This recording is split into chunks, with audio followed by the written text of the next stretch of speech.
Hola, muy buenos días a todos. Vamos a arrancar la presentación. Mil gracias por estar con nosotros en esta primera presentación de perspectivas del 2021. Voy a empezar a compartir pantalla. Eh, y bueno, la verdad es que pues han pasado muchas cosas desde la última presentación que hicimos en el mes de noviembre, a finales de noviembre. La verdad que cualquier cantidad de flujo de noticias y de movimientos en los mercados. La intención es presentarles la visión actual, acontecimientos recientes de la economía mundial en primera medida. Después entraría a Latinoamérica haciendo, como siempre, especial énfasis en nuestros tres países, en Chile, Colombia y Perú. Y al final, dependiendo del tiempo, pues voy a hacer unos comentarios. La intención es hacer algunos comentarios sobre las demás economías de la región latinoamericana, de Argentina, Brasil y México. Comentarios muy rápidos. Bueno, el año cerró, el 2020, con bastante optimismo.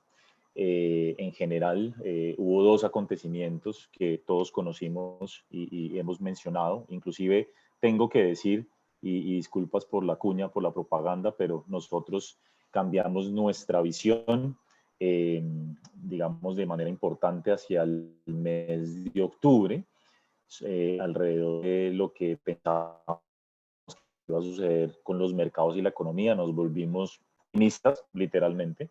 Veníamos pues de varios meses con una posición bastante conservadora y cauta, y nos volvimos bastante optimistas por varios temas, pero básicamente por la recuperación de la actividad económica.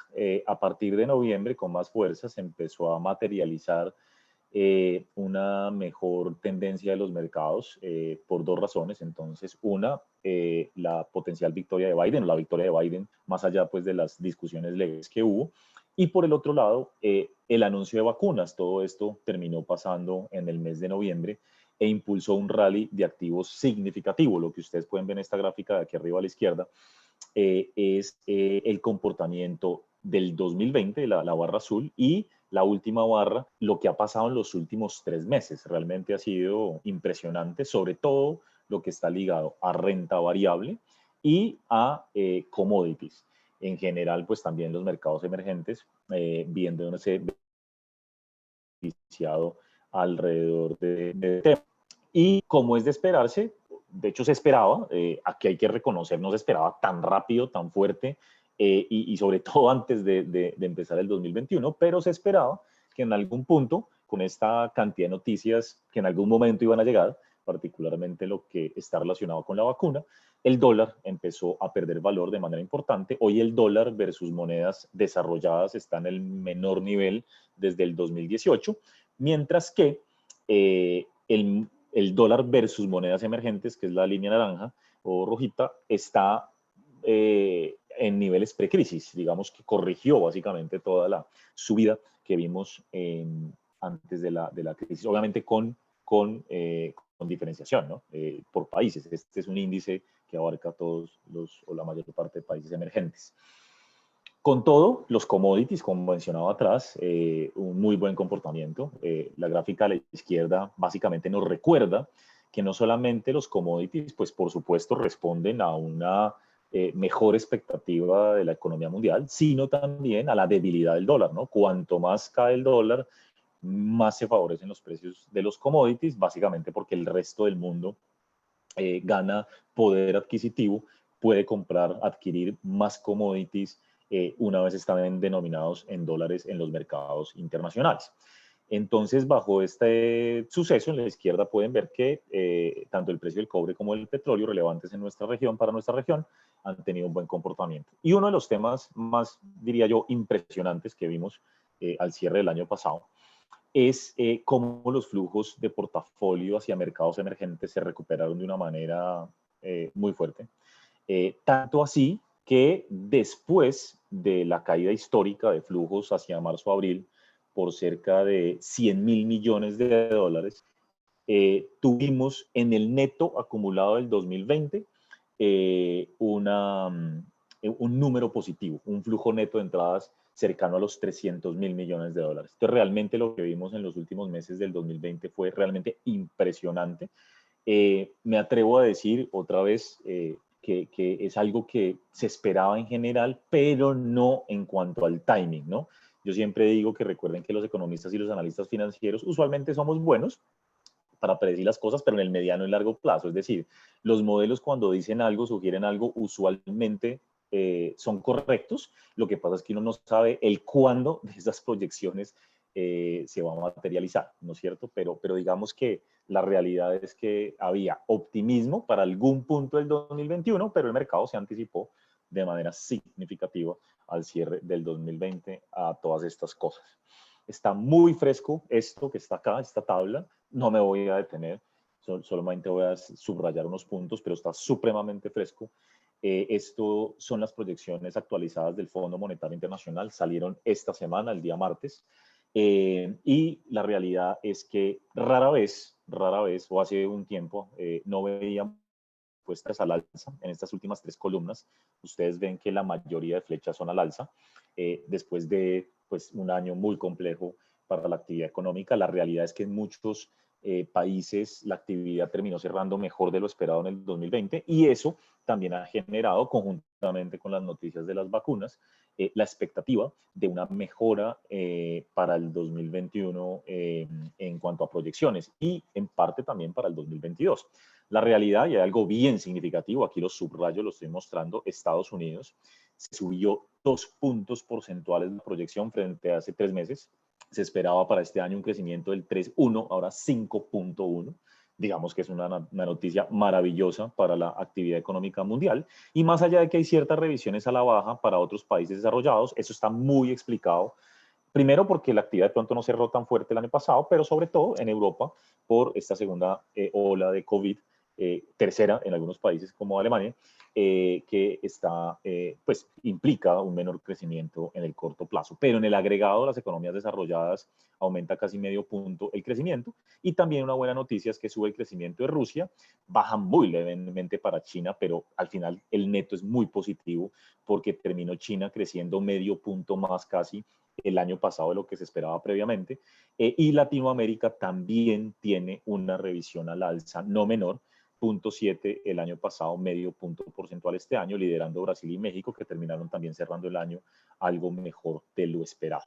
Entonces, esto es buena noticia. El Fondo Monetario ratificó inclusive estas proyecciones a pesar de los eventos recientes de la segunda ola de COVID, mencionando que efectivamente el tema de las vacunas, por un lado, y por el otro, los grandes paquetes de estímulo recién aprobados, como el de Estados Unidos y Japón, para enfrentar la pandemia, generan buenas expectativas, sobre todo a partir del segundo semestre. Es evidente que el tema de las vacunas va a ser lento, o está siendo lento, ya ahí nos vamos más o menos acostumbrando a ver cómo es la situación, pero pues hay de alguna manera un consenso de que en el segundo semestre vamos a tener un mejor comportamiento gracias a los procesos de vacunación y por toda esta liquidez y el tema fiscal inyectado por los principales gobiernos. Aquí está precisamente, muy interesante esta gráfica que muestra con algún rezago de días eh, el proceso de vacunación en el mundo. Israel lidera, seguido de Emiratos Árabes. Esto es total de personas vacunadas por 100 habitantes. En la región, en Latinoamérica, la realidad es que afortunadamente ha habido varios países que han tenido un buen comportamiento, por lo menos ya empezaron.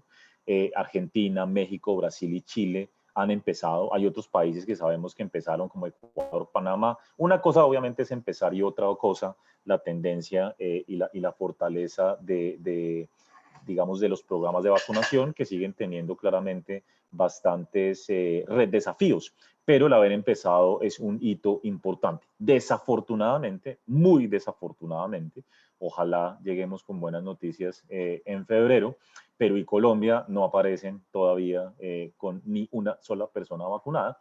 La realidad es que, pues, bueno, podemos hablar de esto mucho tiempo, ¿no? Y tratar de entender qué es lo que ha pasado, pero pues excusas hay muchas. La realidad es que Perú y Colombia muestran un rezago un poco inexplicable para la realidad de la situación. Simplemente se demoraron las negociaciones, pusieron algunos peros, tanto las farmacéuticas como los países, en fin, hubo demora. Y esperemos simplemente que los anuncios recientes que se han hecho, que ya les voy a mostrar, pues terminen siendo positivos hacia adelante. La realidad es que Chile, dentro de la región andina, es para que se ve mejor en el proceso de vacunación. Hay algo que ha pasado muy recientemente y muy relevante para los mercados. Buena parte de la corrección reciente de acciones de las mismas monedas que han mostrado una apreciación no menor en los últimos días, tiene que ver con estas gráficas. Básicamente, concentren las dos de la derecha para no enredarnos. Y es la expectativa y lo que está pasando con respecto a la tasa del tesoro norteamericano a 10 años. ¿Sí? La expectativa de estos estímulos fiscales, la expectativa de mayor emisión de tesoros por parte del gobierno bajo el programa fiscal de Biden, la expectativa de que la vacuna puede generar mayor inflación, etcétera, están llevando a los inversionistas a pensar que las tasas de interés van a subir de manera considerable hacia adelante, de pronto considerable, pero que va a seguir subiendo en el tiempo, ¿no? Sobre todo desde los mínimos históricos que veníamos trayendo. Y eso pues ha generado un impacto en la deuda, en la renta fija global, en las acciones y en las monedas, como bien dijo. Dicho esto, es normal que las tasas suban cuando la economía va mejor, es la gráfica de la izquierda. Lo que pasa es que está invertida el PIB a la izquierda. La realidad, mentiras, no está invertido, está bien. La realidad es que en la medida en que la economía norteamericana pues se recupera, las tasas deben recuperarse, ¿no? Estructuralmente cada vez tasas más bajitas, como lo pueden ver ahí, pero la realidad es que uno debe esperar que las tasas suban un poco. Dicho eso, estamos confiados, ojalá no nos equivoquemos en este call, pero estamos confiados en que las tasas de interés en Estados Unidos tienen un techo natural impuesto por la Reserva Federal, ¿no? De hecho, la Reserva Federal ayer volvió a mencionar que ellos van a mantener el estímulo extraordinariamente alto por un buen tiempo y las expectativas, diría yo, el consenso es que la Reserva Federal sube tasas si va bien, hay muchas preguntas al respecto, 2023. Entonces, mientras siga este escenario, la realidad es que nosotros vamos seguramente a tener unas tasas de interés que se mantienen relativamente controladas y eso pues es favorable para los mercados y para la economía mundial. Pero bueno, el mercado igual empieza a hacerse preguntas acerca de qué va a pasar con la inflación y es algo que hay que monitorear. De todas maneras, seguimos en esta tesis. Yo siempre recalco, para los que ya lo han escuchado, perdón mencionarlo tanto, pero es que es la tesis que llevamos desde el 2014. Acumulamos 7 años hablando de esto todos los años. Y es cómo los activos de riesgo en buena parte se comportan no por fundamentales, sino por los excesos de liquidez, ¿no? O sea, el mundo enfrenta muchos retos, cada vez más retos, sobre todo los países emergentes, pero aún así hay un muy buen comportamiento, en muchas ocasiones, no estoy hablando ahorita, sino en los últimos 10 años, de activos que se consideran riesgosos, ¿no? La gráfica a la izquierda es muy eficiente de la situación, de lo que pasa en el mundo, y esa es la relación que hay entre la liquidez global, la cantidad de dinero inyectada por los principales bancos centrales, y la bolsa a nivel mundial. En general, pues hay una relación muy estrecha, ¿no? En el tiempo, definitivamente, cuanta más liquidez, pues más incentivo de tomar riesgo, y es lo que llevamos hablando 10 años desde la crisis financiera. Es algo que creo que no va a cambiar. Obviamente volatilidades y todo esto hay, pero la búsqueda por retorno debería continuar. Si bien es cierto que eso también genera bastantes riesgos hacia futuro, porque pues hay un sobreendeudamiento, hay niveles de activos que parecen que, ¿no? Parece que estuvieran como fuera de sus fundamentales, y es una discusión permanente, pero la realidad es que la tesis de excesos de liquidez sigue siendo muy importante para el comportamiento de los activos de riesgo en un ambiente de tasas de interés históricamente bajas en el mundo desarrollado. La gráfica a la derecha es una de las mejores noticias que hay, es la encuesta de Bank of America que se hace mensualmente a gestores de portafolio a nivel mundial y refleja que actualmente estamos hablando de un máximo histórico en la exposición de portafolios al mundo emergente este año. En general, las encuestas mencionan que casi dos terceras partes de los gestores de portafolio a nivel mundial creen que los mercados emergentes son los que van a tener el mejor retorno en el 2021. Y eso sería una maravillosa noticia. Obviamente, en el corto plazo, estamos sujetos a muchos temas, como ya lo estamos viendo, mucha volatilidad. Esta segunda ola del COVID está pegando muy duro. Y ahí hay dudas, ¿no? Pero esto ya lleva un tiempo, esto empezó a ser más evidente a partir de octubre y se está consolidando como esa tendencia de estar overweight en mercados emergentes y es algo relevante y positivo en la medida en que pues ojalá se materialice, ¿no? Como piensan los gestores de portafolio. Volviendo al dólar, pues todavía no estamos hablando eventualmente de un cambio estructural o de largo plazo en el dólar. Sigue habiendo la expectativa de que el dólar se puede seguir devaluando, depreciando en las últimas, en los próximos trimestres o años en medio de la situación actual. Incluso se argumenta que el plan fiscal de Biden digamos, pro depreciación del dólar, por lo que implica en términos de endeudamiento fiscal, lo que implica en términos de mayores impuestos, lo que implica en términos comerciales. Y en general los excesos de liquidez inyectados por la Reserva Federal apuntan a eso, al mismo tiempo que uno espera, ojalá, menor aversión al riesgo, que se siga reduciendo hacia futuro. Entonces, el dólar, como mostraba atrás, sí ha caído muy fuerte en mercados emergentes, pero sigue elevado en niveles máximos históricos aún. Dólar versus emergentes, y frente al mundo desarrollado es otra historia, pero todavía estamos lejos de esos mínimos por allá del 2011-2013, ¿no? Entonces, pues todavía hay un camino por recorrer. Últimamente, pues el tema del COVID evidentemente ha generado muchos cuestionamientos y quiero ser incisivo, igual ahora haré énfasis en el tema. Pues hay unas idiosincrasias propias de los países emergentes que van a jugar un rol bien importante en los mercados este año, en el 2022, y no hay que olvidar eso. O sea, yo en lo personal, es una discusión, por eso hablo de lo personal, porque es una discusión con el equipo, con los gestores de portafolio de Credit Corp y demás, pero en lo personal, yo creo que las monedas siempre van hacia el mismo lado. O sea, todas las monedas van en tándem hacia un lado o hacia el otro, las emergentes se acompañan, ¿sí? Es muy raro ver que una moneda agarra para un lado y la otra para el otro en el mediano plazo, que las tendencias se rompen. Eso solo pasa si hay algo muy grave en ese país particular, ¿sí? Lo que usualmente pasa es que las monedas todas van para el mismo lado, por ejemplo las latinoamericanas, pero sí es claro que hay diferenciaciones, no todas van al mismo ritmo y ahí es donde lo idiosincrático juega un rol y es algo que toca estar monitoreando y todos sabemos que en Latinoamérica este año tenemos muchos eventos, sobre todo de temas de tinte político que van a jugar un rol en los mercados. Esta es la tabla que yo siempre digo, mírenla, pero pues no se fíen de ella, porque los analistas y los economistas somos buenísimos cambiando las proyecciones de dólar todo el tiempo. En la medida en que uno va recibiendo más información, uno podría decir que el dólar realmente tiene un equilibrio dinámico, eso cambia todo el tiempo. Y lo cierto es que si ustedes ven acá, hace tan solo 6 meses, por ejemplo, el mercado esperaba, esto es mercado, esto no es Credit Corp, ¿no? Pero por si acaso, el mercado esperaba euro 1.17 al cierre de este año, ya espera 1.22. Antes esperaba el libra 1.32 a 1.36. ¿Por qué? Porque el mercado ya se llevó por delante esas proyecciones que había hace unos meses.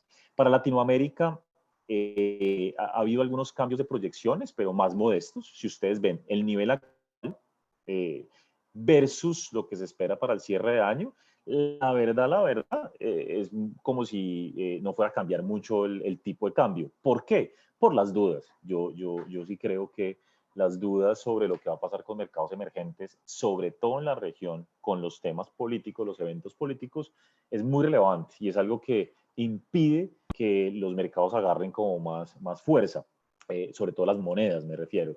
Ahora bien, la caída que vimos entre noviembre y diciembre fue increíble, ¿no? De no creer la velocidad, insisto, nosotros sí veíamos una caída de las monedas, lo que pasa es que la veíamos más en el primer trimestre, pero esos niveles eran lo que más o menos nos decían los modelos. O sea, cuando yo hablo sobre todo el peso colombiano llegando a 3.400, el peso chileno 7 más. Los modelos fundamentales hablaban de esos niveles. Lo que pasa es que uno con las dudas, los temas políticos y demás decía, no, esto de pronto se demora, habrá que decantar. Pero bueno, todos los factores que mencioné atrás llevaron a las monedas a esos niveles que vimos a fin de año. Ya otra vez la segunda ola del COVID está generando una devolución parcial de los niveles de tipo de cambio. Y lo que ustedes ven acá es una expectativa de que probablemente cerremos el año hacia los niveles bajos que vimos recientemente, ¿sí? Un 720 peso chileno, 3.400 peso colombiano, etcétera, ¿no? Pero en medio de una alta volatilidad. Esto sigue siendo así, sigue siendo cierto, no nos podemos olvidar de eso. Bueno, entro a Latinoamérica. Y acá digamos que hago comentarios muy generales y entramos a los países, a nuestros países, ¿no? Efectivamente, los programas de vacunación son totalmente claves en nuestra región y particularmente en nuestra región, porque somos los que más hemos sufrido de la pandemia y de la actividad económica. Como yo mencionaba en el año pasado, en casi todas las reuniones, Latinoamérica es el país, la región que más ha sufrido como un todo de pandemia y economía. O sea, el cruce de las dos cosas ha sido muy, muy malo. Y por tanto, el tema del desarrollo de la vacuna, o de la, más bien, de la implementación de la vacuna es fundamental. Pero tal vez algo que va a ser más importante, o bueno, más, no puedo decir más importante, pero de mucha importancia desde el punto de vista de los mercados, va a ser claramente de los eventos políticos y toda la discusión en torno a reformas. Estas gráficas que ustedes ven acá efectivamente muestran lo que ha pasado recientemente con el virus, países particularmente como Colombia muy afectados, Chile también. La gráfica a la derecha muestra un índice bien interesante, algunos deben conocer, que es el índice de rigurosidad y las medidas tomadas por los gobiernos de la Universidad de Oxford. La realidad es que ustedes pueden ver ahí qué tan restrictivas son las medidas, cuanto más arriba más restrictivas. Venía una desaceleración, claramente una caída de las medidas, pero pues por ejemplo aquí Colombia pega un salto, esto tiene un rezago de una semana, Perú va a pegar un saldo monumental, pareciera ser con las medidas recientemente adoptadas, cuando salga el dato actualizado, ahí lo pongo en asterisco, así que veníamos relativamente bien, todavía lejos de los niveles pre-crisis, pero pues esta segunda ola nos ha enredado un poco la vida. Los países que han tomado más restricciones son Colombia, Chile y Perú. Por el contrario, Argentina y Brasil, incluso el mismo México, han evitado tomar medidas fuertes y le han dado cierta prioridad a la economía por sobre el tema de la pandemia. Vamos a ver hasta dónde aguantan. En otras ocasiones lo han logrado, vamos a ver, particularmente en México y Brasil. Con todo, pues ha habido una afectación.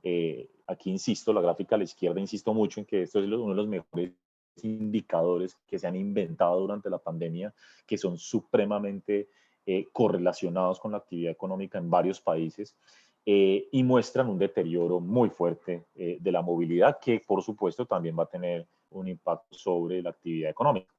La movilidad hacia sitios de trabajo cayó 6 puntos en Chile hace una semana, en el mes de noviembre, es que más fuerte ha caído en movilidad. Estamos devolviéndonos a agosto, básicamente por las cuarentenas estrictas, muy estrictas, impuestas en Bogotá y Medellín.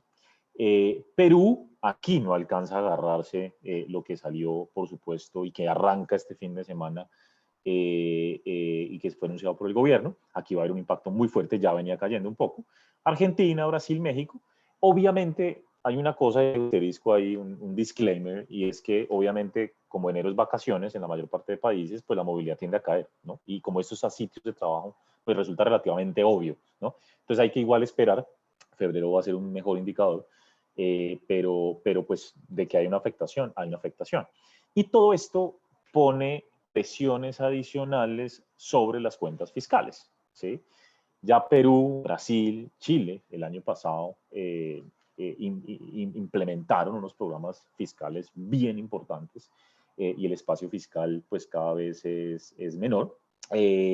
Argentina, Colombia y México, por sus problemas fiscales, implementaron unos programas mucho más reducidos todo Colombia y México. Brasil sí fue que decidió pues dañar más las cuentas fiscales, a ver qué pasa en el futuro. Esa es la realidad. Colombia y México fueron más juiciosos, entre comillas, tratando de dar una fuerte deterioro adicional en las cuentas fiscales, sobre todo que estos dos países, recordemos, Colombia y México, están al borde de perder el grado de inversión. Entonces les correspondía ser más cuidadosos a la hora de tomar medidas. La realidad es que esta segunda ola y las demoras en la implementación de los procesos de vacunación, pues claramente imponen riesgos adicionales sobre lo fiscal, ¿no? Ya el espacio es mucho más acotado y si lo hay, y si los países deciden implementar más medidas fiscales, pues eso tendrá un costo altísimo hacia el futuro, particularmente vía deuda, ¿no? Por ejemplo, Perú ya ha anunciado nuevas medidas, congeló impuestos para el mes de febrero, otro bono a las familias afectadas, y bueno, pues digamos, no está mal desde el punto de vista de la actividad económica, pero esto tiene un costo futuro en términos fiscales, vía impuestos o deuda que tiene que pagarse, ¿no? Entonces, digamos que el desafío es grande porque pues el año pasado la mayor parte de países pusieron, como decimos acá, toda la carne en el asador, se la jugaron con toda y pues estas olas, segunda ola de COVID afecta bastante y vamos a ver qué pasa con esa presión fiscal. Aquí está la tablita de vacunas que les mencionaba, no me voy a detener. La verdad es que estos son los anuncios que hemos recogido, recopilado de todos los países y podemos enfocarnos de pronto en esta última columna, ¿no? Donde verbalmente, según lo que han mencionado los gobiernos, las vacunas las vacunas acordadas, que ya tienen acuerdos con las farmacéuticas, lograrían vacunar este porcentaje de la población en cada país. Argentina 60%, Brasil 96%, Chile, que está súper adelantado, insisto, 84%, Colombia el 57%, el más quedado de todos, México 93%, Perú casi el 100%, de acuerdo con los recientes comentarios de la vacuna de Sinopharm. Habrá que ver, ¿no? Además, no es solamente firmarlo, sino que llegue y después implementarlo. Todos sabemos cómo es el tema de la logística, pero bueno, este tema ya está súper trillado, todos entendemos perfectamente las dificultades que este proceso conlleva. Y el calendario electoral es supremamente pesado. Esta tabla a la izquierda es bien clara en ese sentido. Nosotros tenemos elecciones presidenciales y legislativas en Ecuador, en El Salvador, tenemos en Perú en abril presidenciales y legislativas, tenemos en México y en Argentina elecciones de periodo medio, de midterm, en esos dos países. Chile tendrá elección a la presidencia y eso que aquí no estamos poniendo el tema constitucional que arranca en el mes de abril también. Y el próximo año ya tendremos elecciones en Colombia y Brasil, pero digamos que el calendario está cargado. Y aparte de eso, pues esta pandemia pues ha implicado y está implicando la necesidad de mayores reformas, ¿no? De reformas importantes. Para este año, muy importante, se espera una reforma tributaria, nueva reforma tributaria en Colombia. Se espera o que se discuta una reforma tributaria y de administración pública en Brasil, y Chile tiene un gran calendario pesado, la discusión de la reforma pensional que se está dando actualmente y pues el proceso constitucional ni hablar, ¿no? Entonces ahí por eso es que el mercado pues tiene que ponderar, no es algo fácil, todos los eventos externos que pintan relativamente bien. Yo creo que pintan bien, yo soy optimista para el 2021 en cuanto al comportamiento de la economía mundial, pero por otro lado esos factores idiosincráticos que hay en nuestros países y en la región que hay que monitorear. Entonces entro rápidamente a nuestros países. Lo primero que hay que decir, y lo que pongo en este titular, y es que desde el punto de vista relativo sigue habiendo unas expectativas favorables para la región, para Chile, para Colombia y para Perú en términos de actividad económica. Cuando uno mira las expectativas, las proyecciones de crecimiento económico, la realidad es que se espera que nuestros tres países salgan más rápido de la recesión como tal que Argentina, Ecuador, Brasil, México, ¿no? Obviamente ni hablar de los otros. Y por eso, digamos, eso es favorable. Pero de nuevo, pues hay unos factores que pongo aquí claramente idiosincráticos que generan unos temas que hay que monitorear. Partiendo con Chile, bueno, es muy claro el efecto de la pandemia en Chile.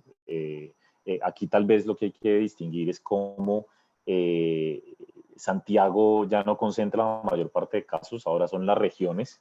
Yo no sé, pero yo me imagino que mucha gente salió de Santiago, se llevó el virus para otro lado, porque mucha gente no trabaja en Santiago actualmente, como está pasando en todos los países.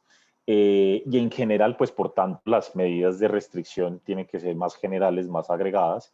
De hecho, lo que vemos acá en esta de la derecha arriba es el porcentaje de la población que está bajo cuarentena. Entonces, los fines de semana, por ejemplo, un 75% de la población chilena llega a estar en cuarentena y por lo tanto, pues va a haber una afectación en la actividad económica en el corto plazo. Por allá en diciembre, el Banco Central mencionó que estas medidas podrían quitarle más o menos 2 décimas de crecimiento a la economía chilena, pero por supuesto, esto depende de la duración, ¿no? Y ya acumulamos más de un mes con estas medidas.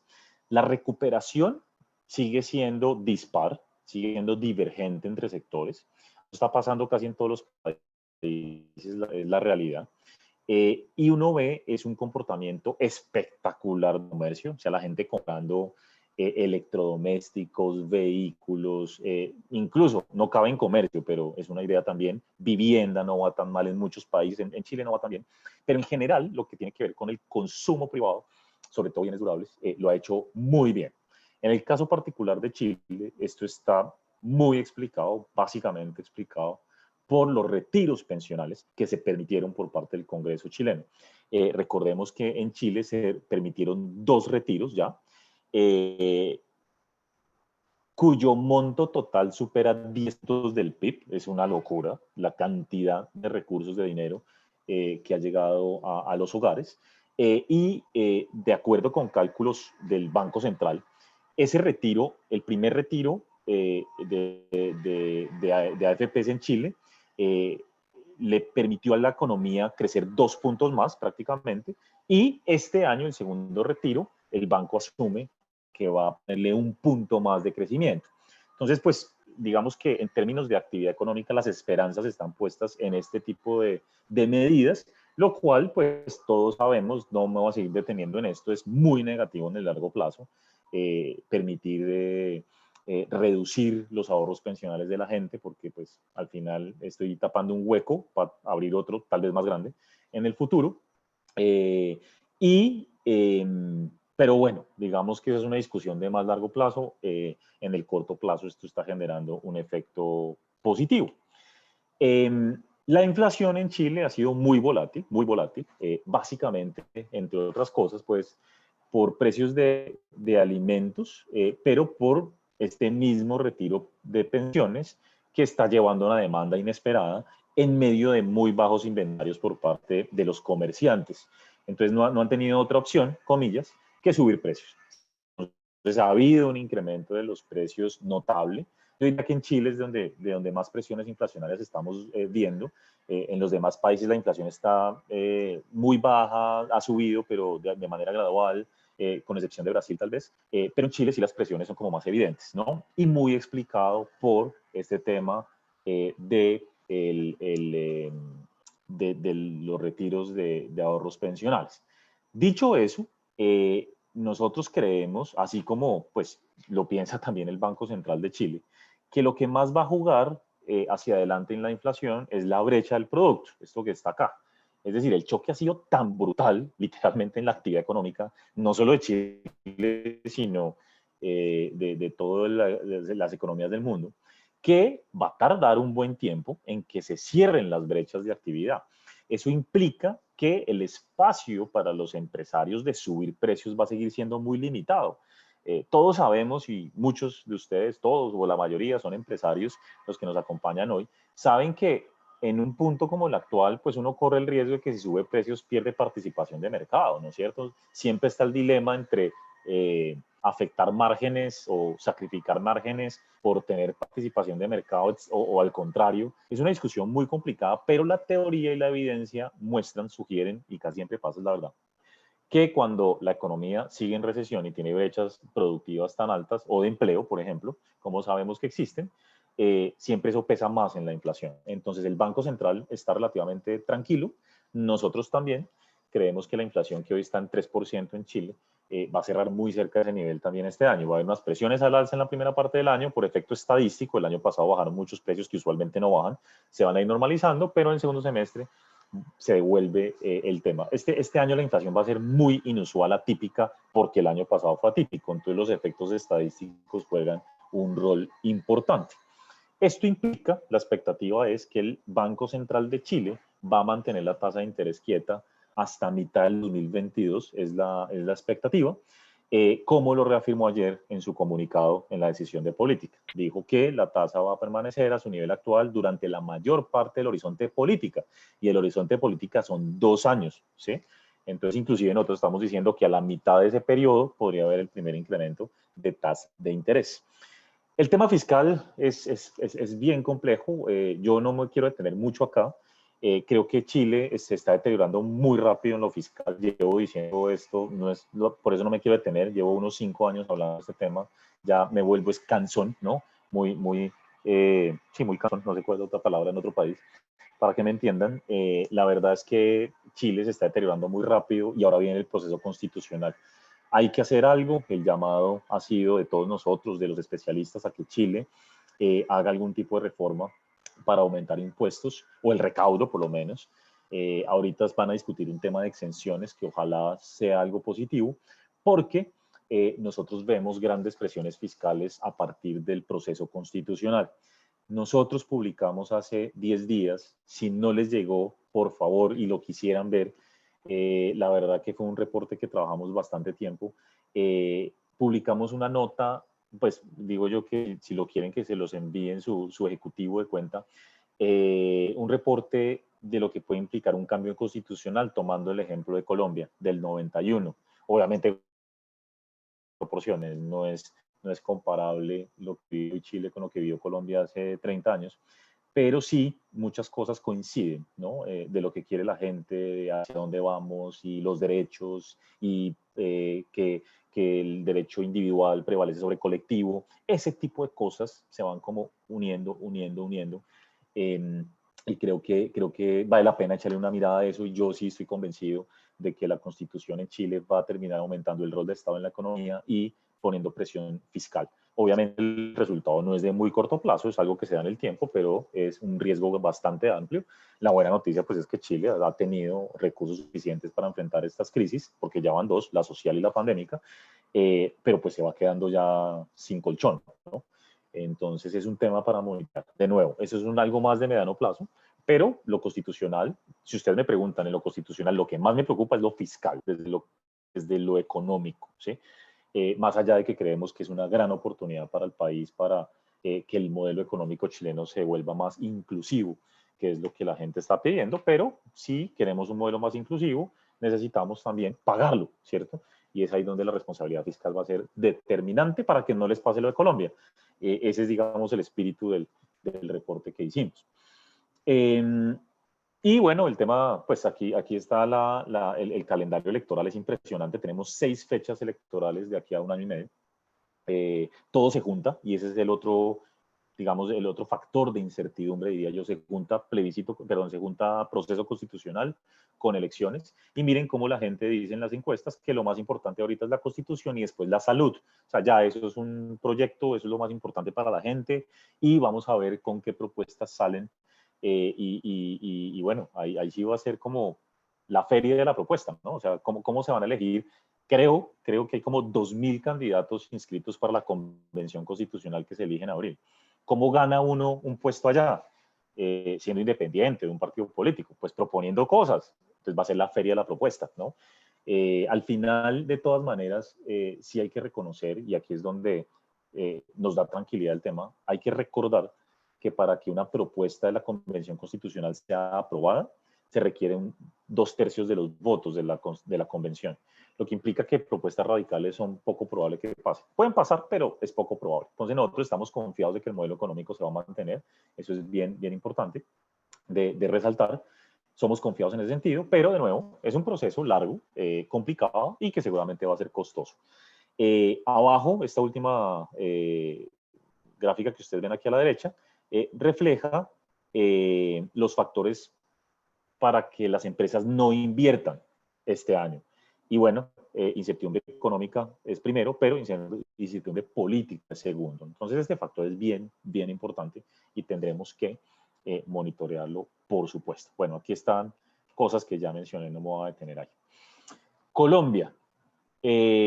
La gráfica a la izquierda arriba refleja la realidad también del sistema de salud, de por qué estamos, sobre todo en las capitales del país, con restricciones tan fuertes. Estamos hablando de una capacidad de las UCIs en Bogotá particularmente cerca del 90%, cosa que no nos había pasado antes. En Colombia está por los lados del 75%, pero pues el sistema de salud está bastante presionado, es una realidad. Como resultado de las medidas, fíjense lo que les mencionaba atrás en el caso de Colombia es bien diciente. Esta es la correlación entre la actividad económica en Colombia y la movilidad. La movilidad por los datos de Google. Y obviamente, pues va a haber un impacto fuerte en enero, es una realidad.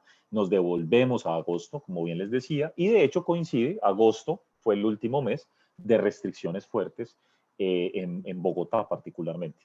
Ahora, yo les digo algo, no quiero pecar de optimismo de nuevo, pero la realidad es que en los últimos días los casos han caído significativamente. Nosotros estamos bordeando 20 esos días en Colombia hace una semana y esta semana están promediando alrededor de 13.000. Entonces estamos volviendo a algo entre comillas más normal, porque nosotros estuvimos por ahí como entre septiembre, octubre. Entonces, bueno, la disminución ha sido importante, ojalá mantenga. Claramente estamos pagando el alto costo todos de no haber cumplido ciertas normas y de haber querido celebrar con nuestros familiares, amigos y viajando las fiestas de fin de año. Esto es una realidad y eso es innegable, ¿no? Entonces, bueno, ojalá pronto esto vuelva a bajar de manera importante. El mercado laboral es una preocupación en todas partes, aquí lo ponemos, simplemente pues es recordar que en todos los países el impacto ha sido muy fuerte sobre el mercado laboral y que estamos viendo un deterioro importante, sobre todo hacia más informalidad. Muchos de los empleados formales que perdieron su puesto de trabajo están encontrando alguna actividad, pero en el mercado informal, y recuerden que el informal, por definición, tiene un menor ingreso y tiene menor acceso a bancos y a préstamos, etcétera, fondos de pensiones, no hay seguridad social en la mayor parte de casos. Entonces eso es un deterioro que hay que monitorear, va a ser bastante gradual la recuperación en todos los países. Colombia es un poco más preocupante que el mismo Chile, porque en Colombia la informalidad es mucho mayor. Estamos hablando de que casi la mitad del mercado es informal y es posible que esa informalidad lamentablemente se incremente. La confianza del consumidor sigue mejorando, particularmente este indicador naranja que corresponde a las perspectivas a 12 meses. La gente está todavía relativamente optimista, pero es de esperar que el dato de enero, cuando salga pronto, pues muestre una reducción significativa. La gente no va a poder salir y hay otro punto, o este punto lo quiero recalcar nuevamente, Colombia no tiene la misma capacidad fiscal de otros países y para el gobierno va a ser muy difícil entregar medidas de ayuda a las personas que hoy no pueden salir a trabajar.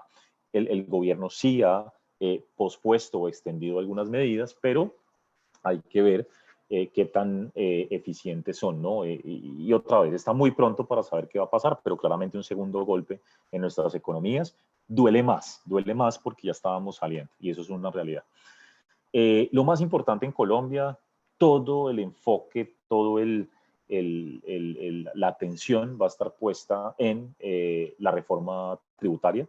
Y la realidad es que es muy difícil, lo hemos mencionado siempre, es muy difícil hacer una reforma tributaria en medio de la pandemia, sobre todo ahora con la segunda ola, y eso aplica para todos los países, ¿no?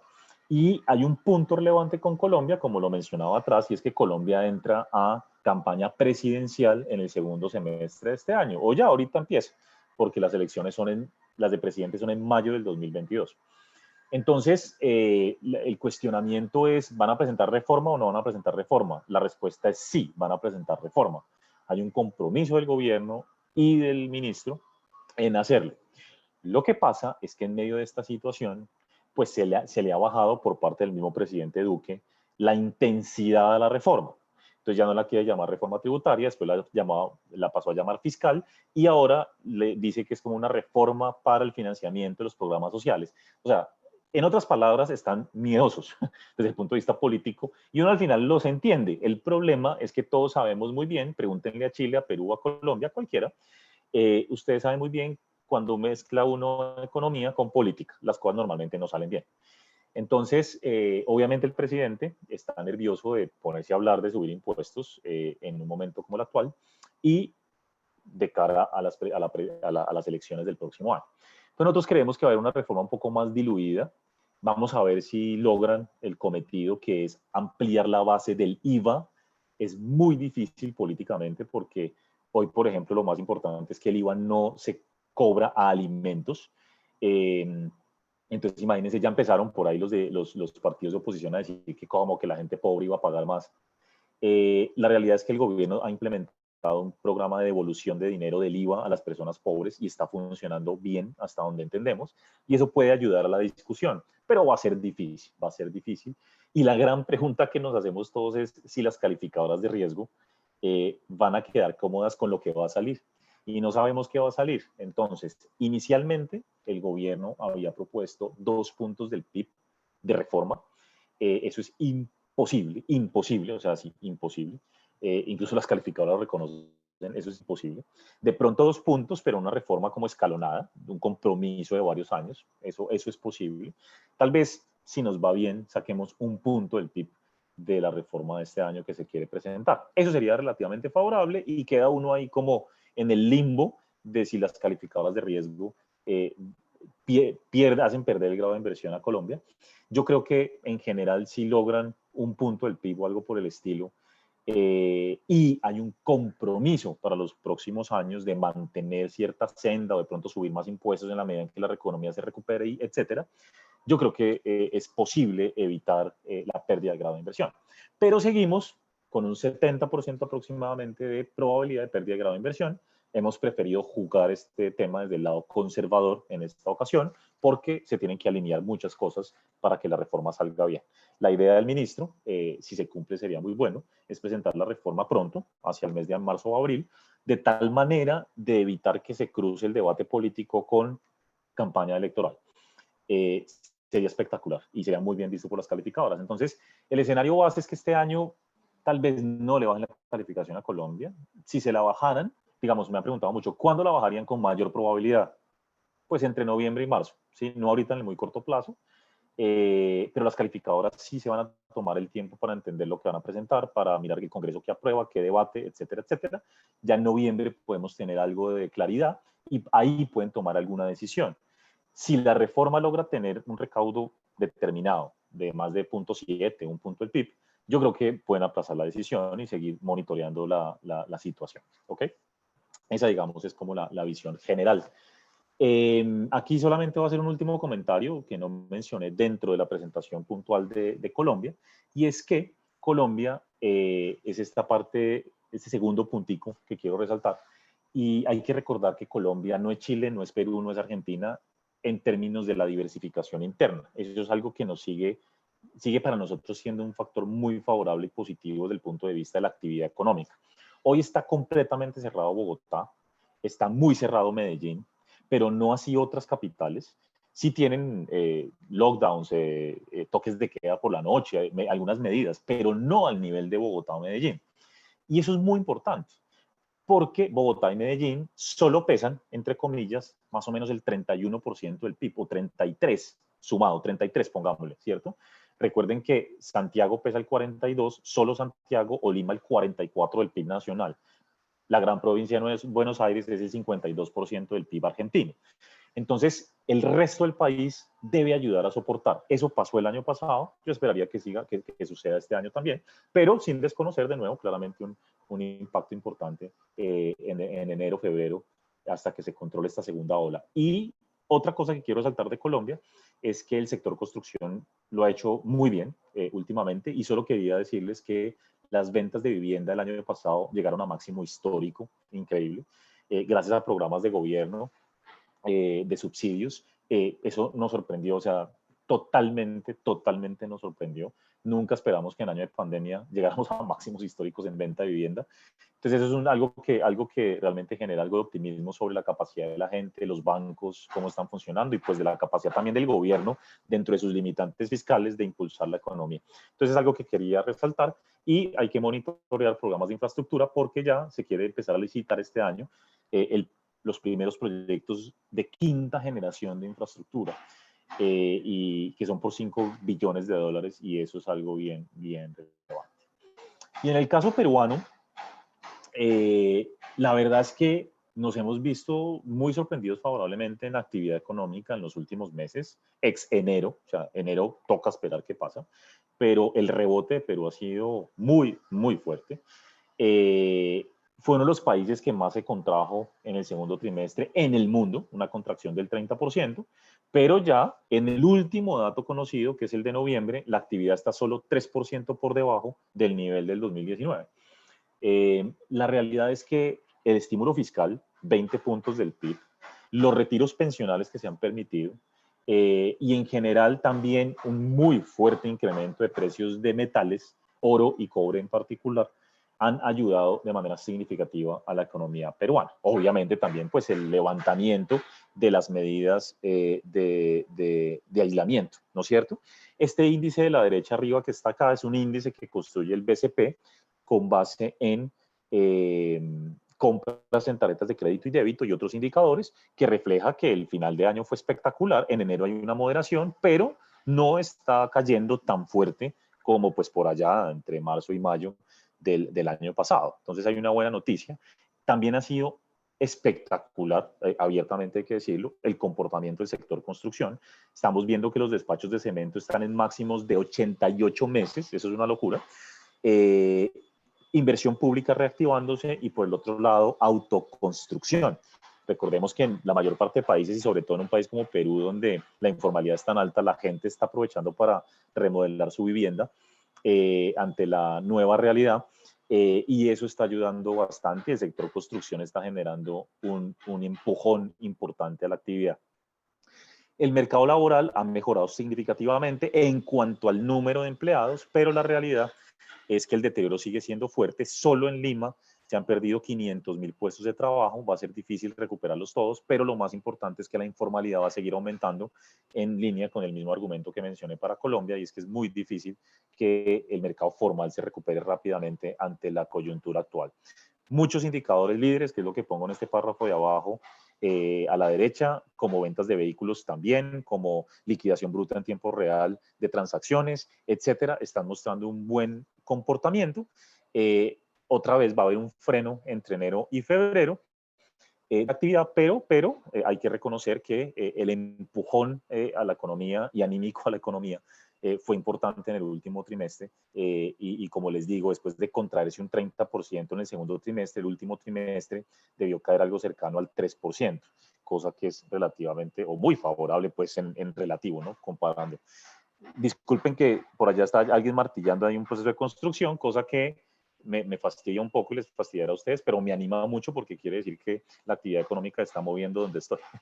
Bueno, a ver, la tasa de interés se va a mantener por un buen tiempo estable al nivel actual de 0,25 en Perú. La inflación no es un problema. De hecho, nosotros esperamos lo mismo que el Banco Central, es una inflación cercana al 1,5% al final de este año. Y los riesgos fiscales también están creciendo. Digamos que hay que concentrarse mucho en lo fiscal en todos los países.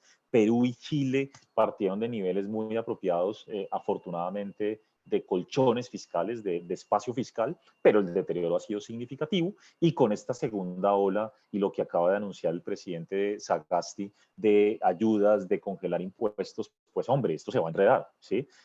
Lo fiscal se va a enredar más, el endeudamiento va a tener que ser mayor y hoy por hoy cuando ustedes ven los activos peruanos, el sol peruano, los bonos han tenido un impacto en parte por este deterioro fiscal y porque la segunda ola pues está afectando significativamente al Perú. Yo diría que tal vez son las medidas más fuertes de la región andina. No veo algún país que se pueda comparar con medidas tan fuertes como las que se anunciaron esta semana, a pesar de que ayer ya también se mencionó que muchos sectores van a poder operar, pero realmente las cuarentenas son muy fuertes. Entre otras cosas, ningún país ha suspendido vuelos nacionales, ¿no? Solo eso le da a uno ya como la indicación de qué tan fuertes son las medidas comparado con otros países. Lo fiscal hay que monitorearlo. Este año, de hecho, se esperan récords de deuda, de emisión de deuda en Perú, y el Perú también gastó buena parte de sus ahorros líquidos el año pasado. Hablo de los ahorros fiscales. La buena noticia es que la balanza comercial está mejorando de una manera impresionante. Les confieso que nosotros esperábamos que la balanza comercial del año pasado cerrara en 8.000 millones de dólares y esto cerró como a 13.000 millones de dólares.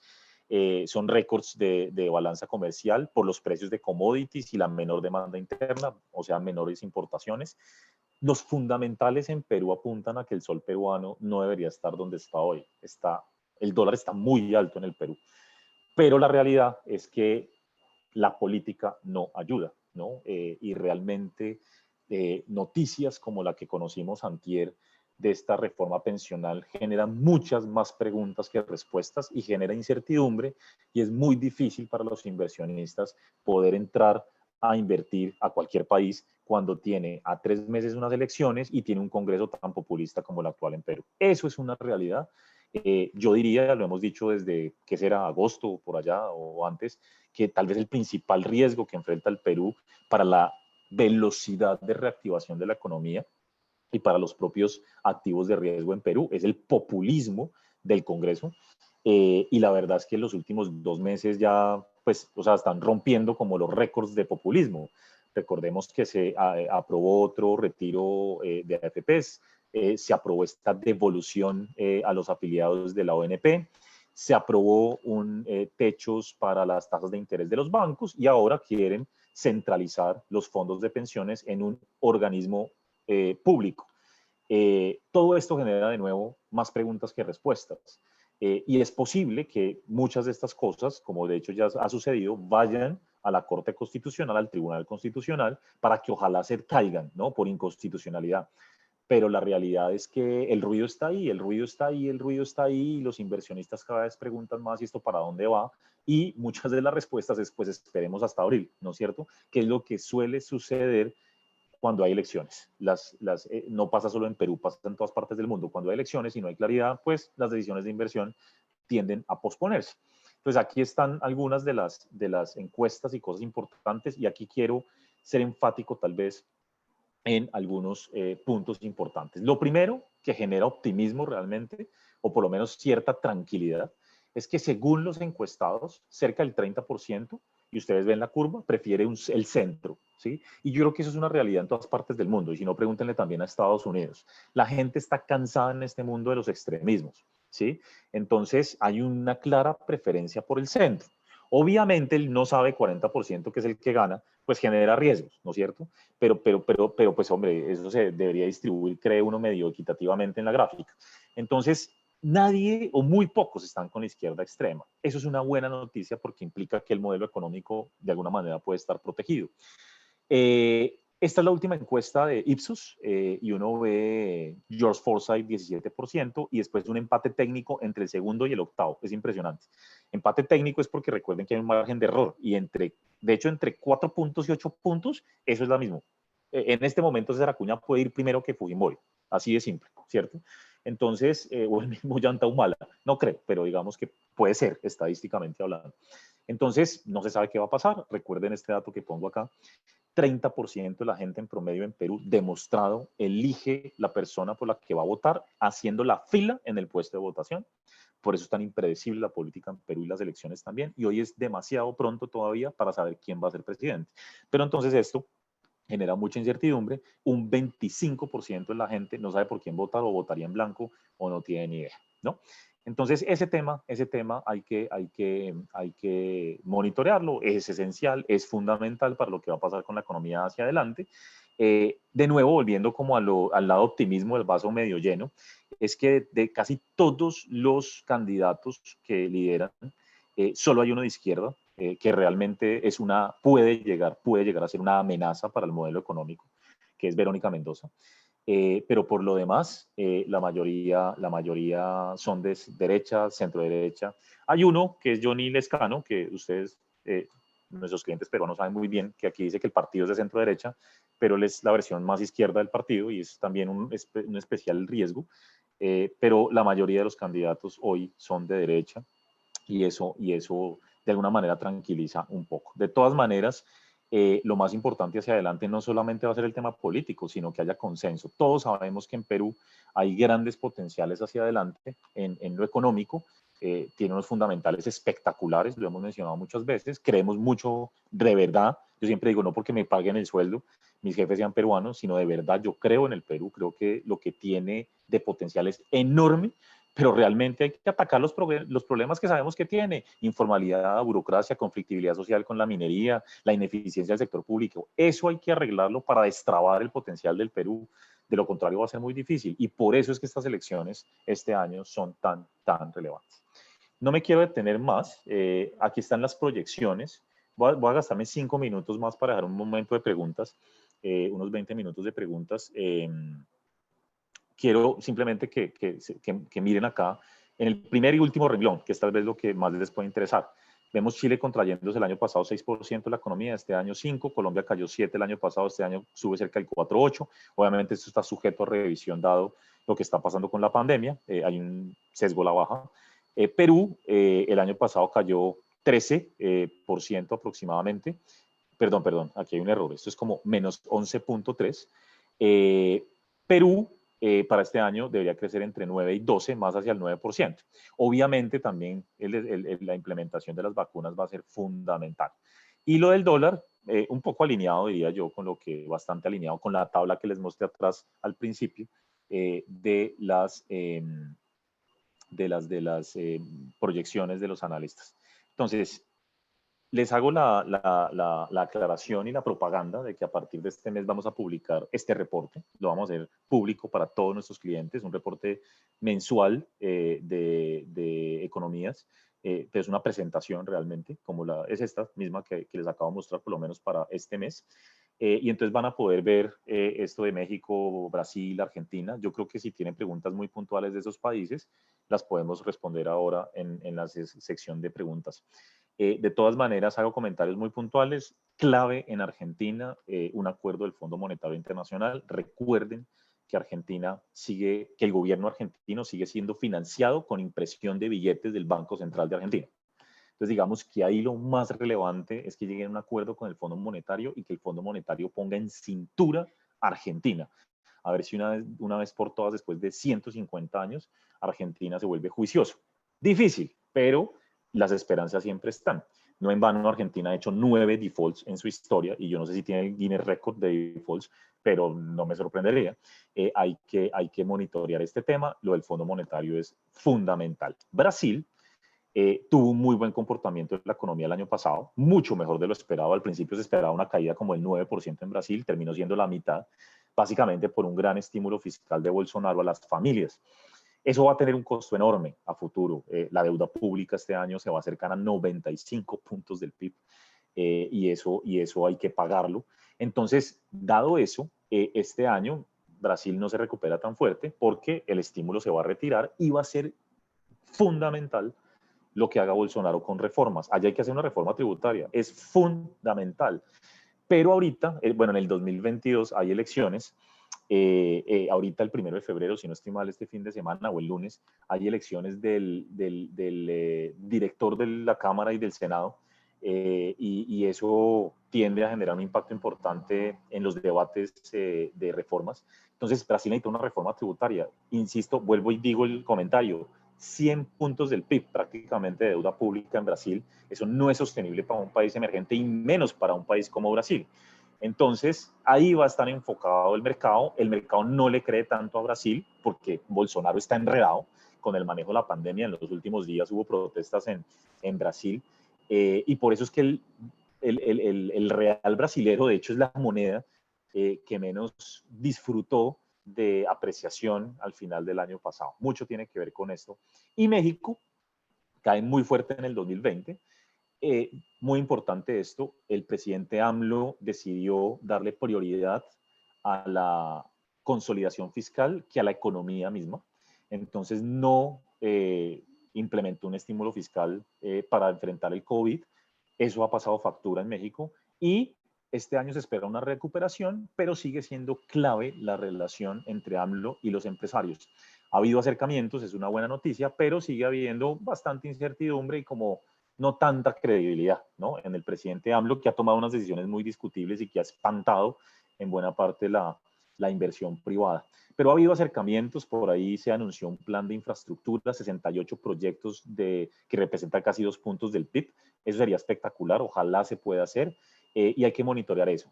Dicho eso, México es uno de los que más se beneficia, si no el que más, de la victoria de Biden. La relación con Estados Unidos debe mejorar, eso debería ayudar bastante a México, por lo menos en lo que concierne a actividad económica, y también remesas, ¿no? Porque la política migratoria de Biden seguramente va a ser muy diferente. Entonces, ahí están como los positivos para México. Cierro con eso. Creo que lo logré, 10:40, bueno, en Colombia en punto. Y tenemos entonces 20 minutos para preguntas. Les agradezco muchísimo haber estado con nosotros y espero que haya sido de mucha utilidad. Los que se van a ir desconectando, pues en un mes esperamos volvernos a ver y ojalá con noticias más favorables en muchos frentes. Entonces quedo aquí atento.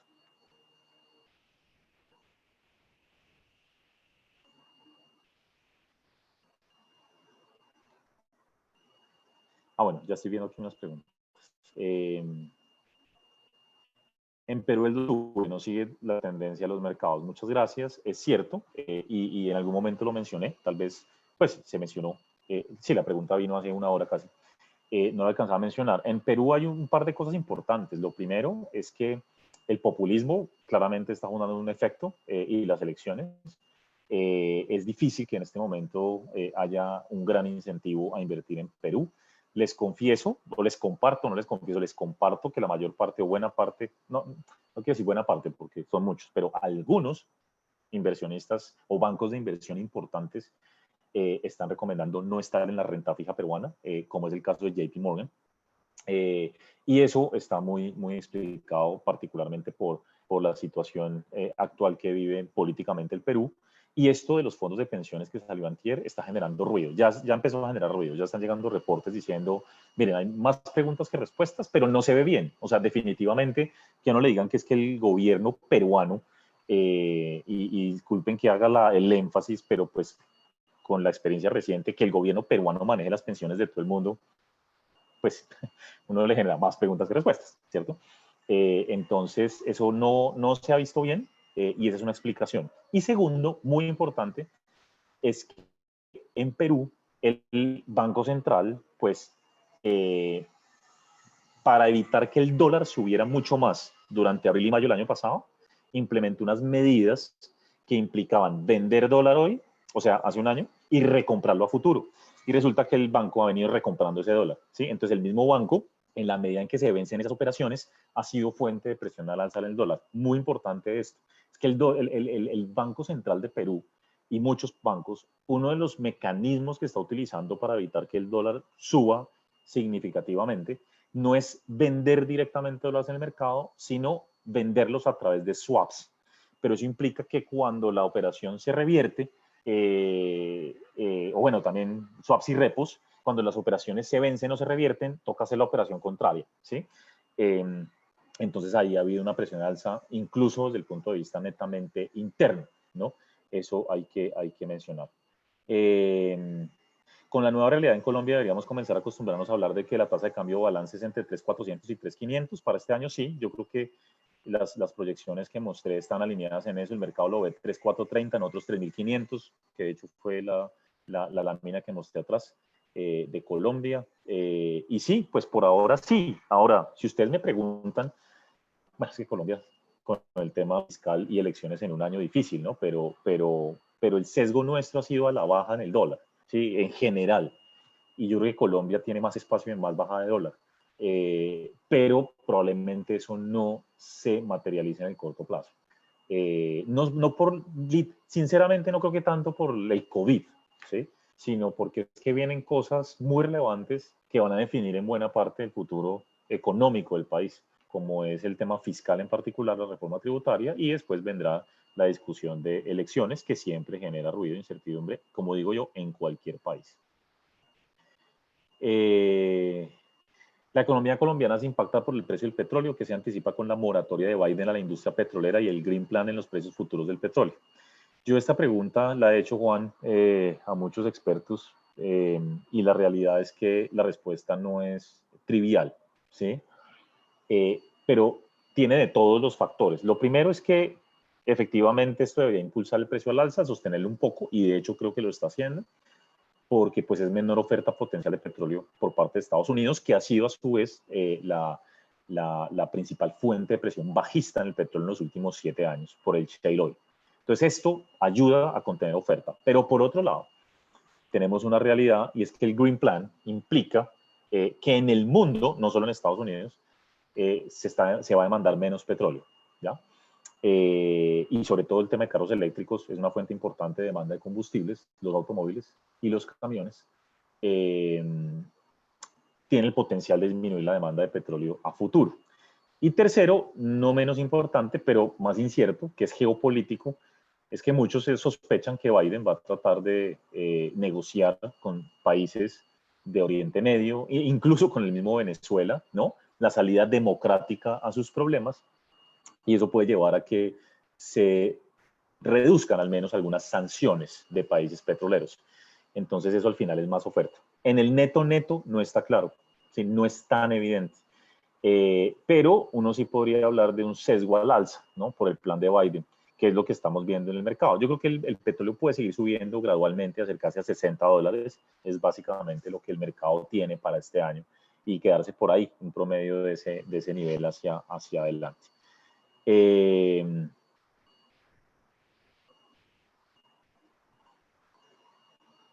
Bueno, hay 3 preguntas sobre lo mismo, muy relacionadas, inclusive esto también para nuestros clientes chilenos y peruanos puede ser relevante porque deben haberlo escuchado.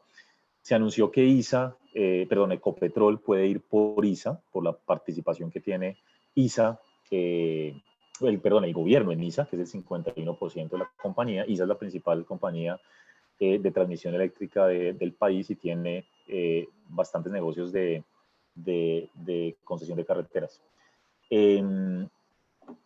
La verdad es que, bueno, sobre todo fuera de Colombia, como por ejemplo en Chile, la verdad es que desde el punto de vista fiscal es positivo. Lo que pasa es que esto es un one-off, ¿no es cierto?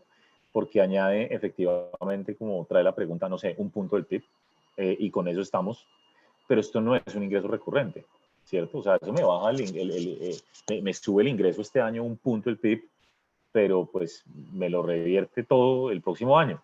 Eso tapa el hueco del 2021.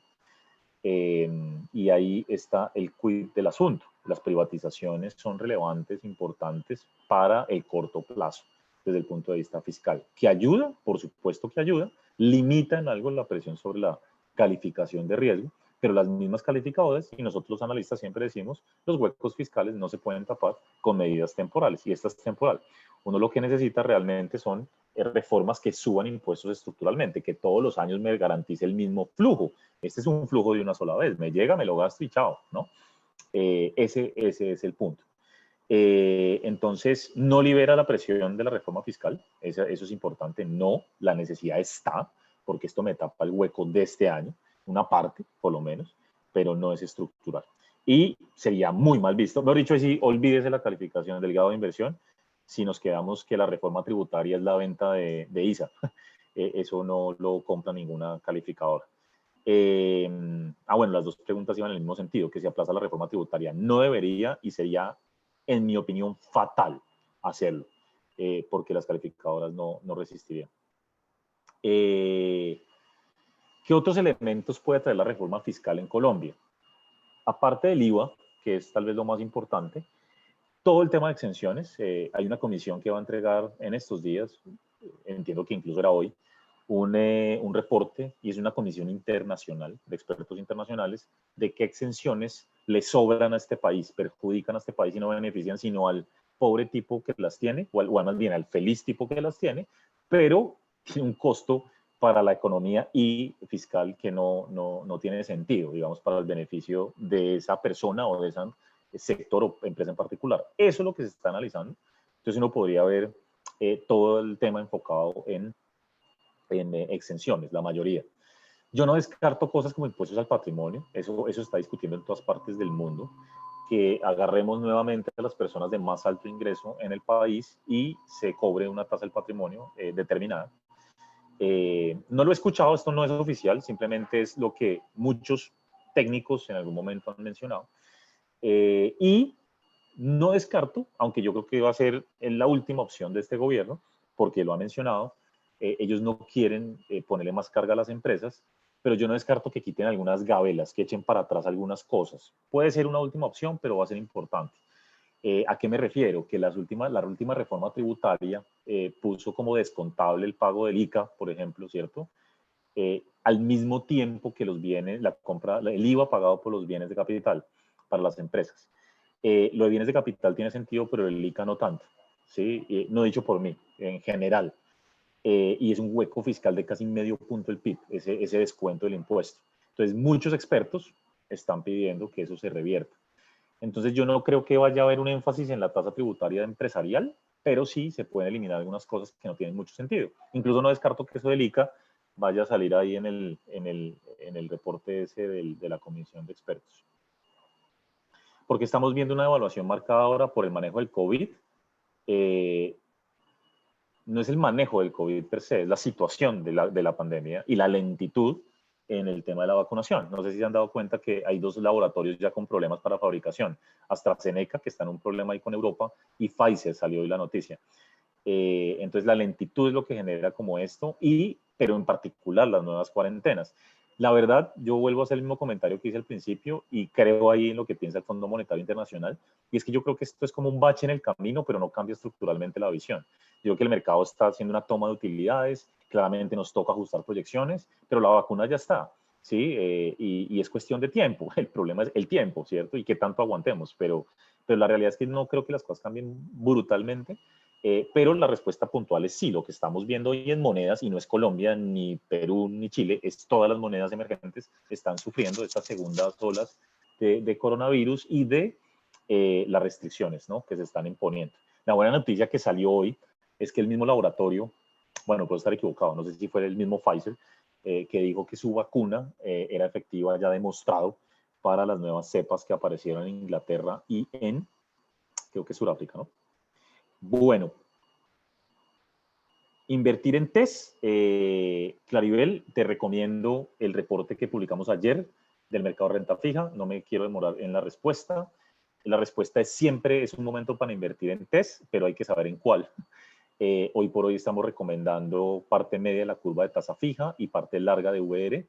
Entonces, por favor, Claribel, a tu ejecutivo de cuenta, pídele que te envíe el reporte hecho fresquito, recién salido del horno, que enviamos ayer a todos los clientes de la compañía que están en nuestra lista de distribución, porque ahí está la estrategia de test para el mes de febrero. ¿Qué tan probable es que se apruebe la reforma fiscal durante el primer semestre? Y sorry los demás, hay muchos clientes colombianos, como se podrán dar cuenta. Yo, si me dan un número, porcentaje 40%. Yo no creo que alcance a estar para el primer semestre, la discusión va a ser difícil. Ojalá si sale bien, pues que sea por allá antes de septiembre o algo por el estilo, pero que sea este mismo semestre, no sé, la discusión política va a ser bien, bien complicada. En la sección de preguntas no veo nada más.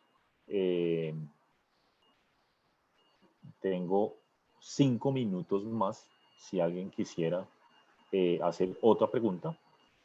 En el chat, en el botón de preguntas y respuestas.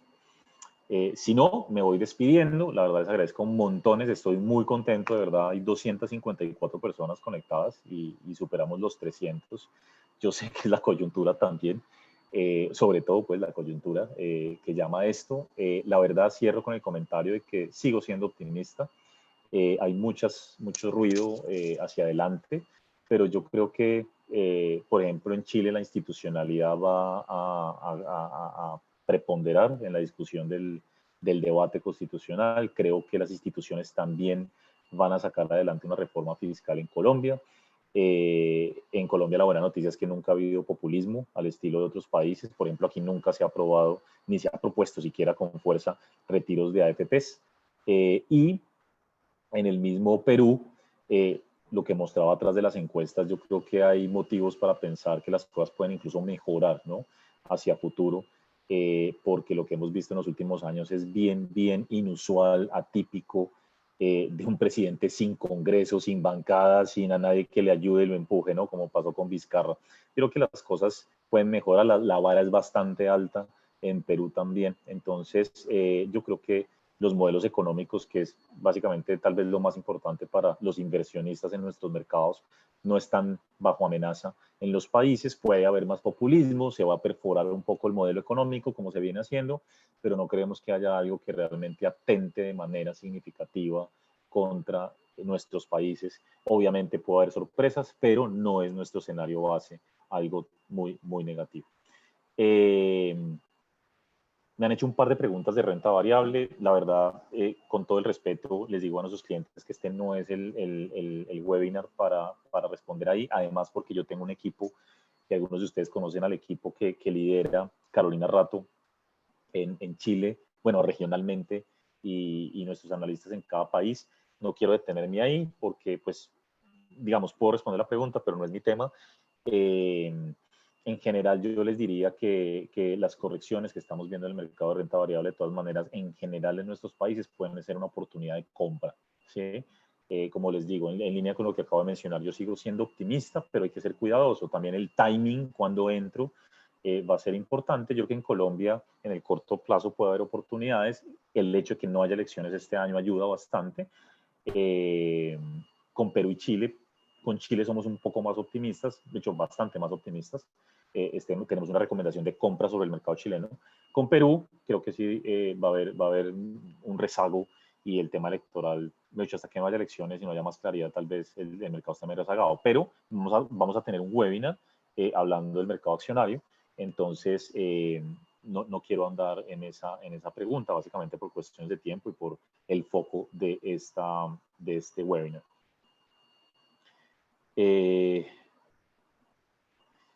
Bueno, esta pregunta de Jorge se la transmito. Aquí tenemos a nuestro equipo de marketing para que por favor se lo transmita a nuestro equipo de asset management acerca de cómo le fue a los fondos inmobiliarios en nuestros 3 países el año pasado. Yo no tengo la potestad de responder esa pregunta. Y particularmente frente a cómo vemos el sector inmobiliario, yo creo que la construcción va a seguir bastante rezagada. Los países cuentan todavía con altos inventarios del sector, en el sector residencial particularmente. Entonces vamos a tener una construcción moderada.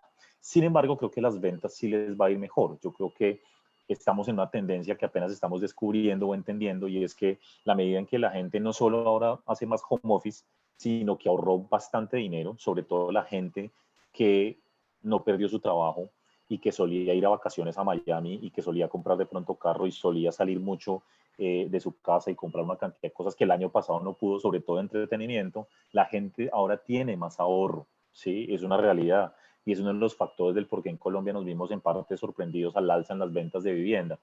Entonces yo creo que los precios de vivienda tienen el potencial de irse incrementando, recuperando gradualmente. De hecho no han caído mayormente en los países, pero podrían irse acelerando de a poquito porque creo que este año ya la demanda va a irse recuperando de manera más firme. Dicho eso, temas diferentes, construcción. La construcción va a irse recuperando, sí, pero de manera más gradual. Primero hay que ir bajando los niveles de inventario, que están muy altos, particularmente en países como Colombia o Chile, siguen altos, y eso implica que la construcción va a ser más rezagada, ¿cierto? No va a ser el sector quien lidere la recuperación, pero después de sendas caídas, en casi todos los países la construcción cayó el año pasado entre 15 y 20%, pues este año va a haber una reactivación parcial, ¿sí? Si ustedes me ponen, me aprietan en bote un número, yo les digo que normalmente estamos en todos los países esperando que la recuperación sea más o menos la mitad de la tasa de construcción del año anterior. Es decir, si un país cayó en 20% de la construcción, este año rebota alrededor del 10%, que es bastante, ¿sí? Lo que pasa es que venimos de niveles muy bajitos, históricamente bajos. Entonces el rebote no es menor, pero pues va a quedar todavía un camino por recorrer para alcanzar los niveles pre-pandemia. Bueno, Ahora sí, son las 11 de la mañana de Colombia y Perú, 1 p.m. de Chile. Quiero respetar los horarios, les agradezco infinitamente nuevamente por habernos acompañado. Espero que tengan un muy, muy buen año. Yo estoy seguro que este año va a ser mucho mejor que el 2020 en todos los sentidos, a pesar de que, digamos, en general creo que a muchos nos fue también bien en el 2020. Lo importante es haber tenido salud. Ojalá todos ustedes la tengan y sus familias. Y nos vemos en febrero en otro escenario como este. Mil y mil gracias. Cuídense mucho. Un abrazo.